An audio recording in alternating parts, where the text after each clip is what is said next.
In summer of 1999, some friends and I took a drive down to Florida to get away from it all. And we wound up making our final destination in the Tampa-St. Pete area, where we saw the Salvador Dali Museum on the pier, and then jumped across the street to Tropicana Field, where the Tampa Bay Devil Rays at the time were hosting the New York Mets. And to our luck, it was giveaway day. Was it calendar day? No. Was it cap day? No. Was it bobblehead day? No, it was, are you ready for this? Mousepad day. Mousepad day. That's how we felt too, but it was a giveaway. The item itself shows images that celebrate baseball in the metropolitan area. At the bottom is a picture of Stan Musial and Al Lang. You might think, who's Al Lang and what do these two have to do with baseball in Tampa? Al Lang, who served as mayor of neighboring St. Petersburg from 1916 until 1920, used his business acumen to convince the St. Louis Browns to make the city their spring training home. Between 1914 and 1925, 9 major league teams warmed up in Florida prior to the new baseball season. The St. Louis Cardinals moved down in 1927, and once he was part of the team, Musial built a lifetime friendship with Lang.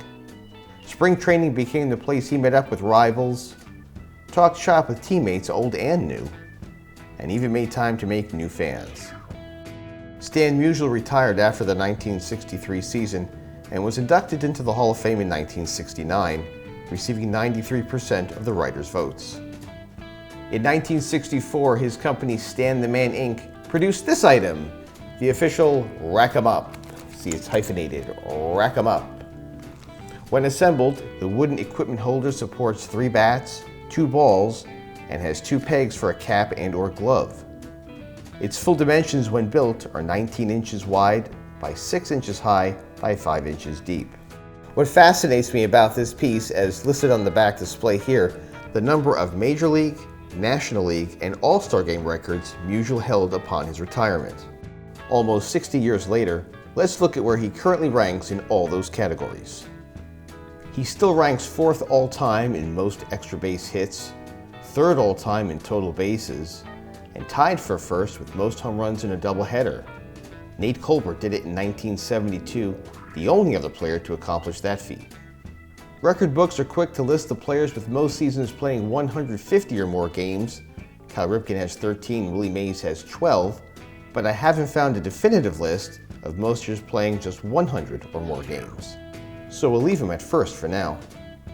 In terms of National League records, he's still 2nd all-time in hits, 3rd in at-bats, 5th in singles, and perhaps 1st in extra bases? This one's going to take some time to figure out. He's 3rd in National League history, playing the most consecutive games, 3rd in most games played, 5th in runs scored, 2nd in doubles, and 3rd in RBI. Depending on where you stand with Cap Anson's stats, Musial is 3rd all-time in the National League in most seasons hitting 300 or better with a minimum of 50 games. Tony Gwynn has 18. In terms of most consecutive seasons hitting 300 or better with a minimum of 50 games played, he's 2nd only to Tony Gwynn, who has 17. In terms of All-Star Game records, Musial is tied for 2nd in most games played, 3rd all-time in at-bats, still 1st with 6 home runs, tied for 1st with total bases, tied for 1st with Willie Mays for extra base hits, is 1st with most extra bases, and ranks 5th on most times playing on a winning team, behind Aaron, Mays, Clemente, and Ripken.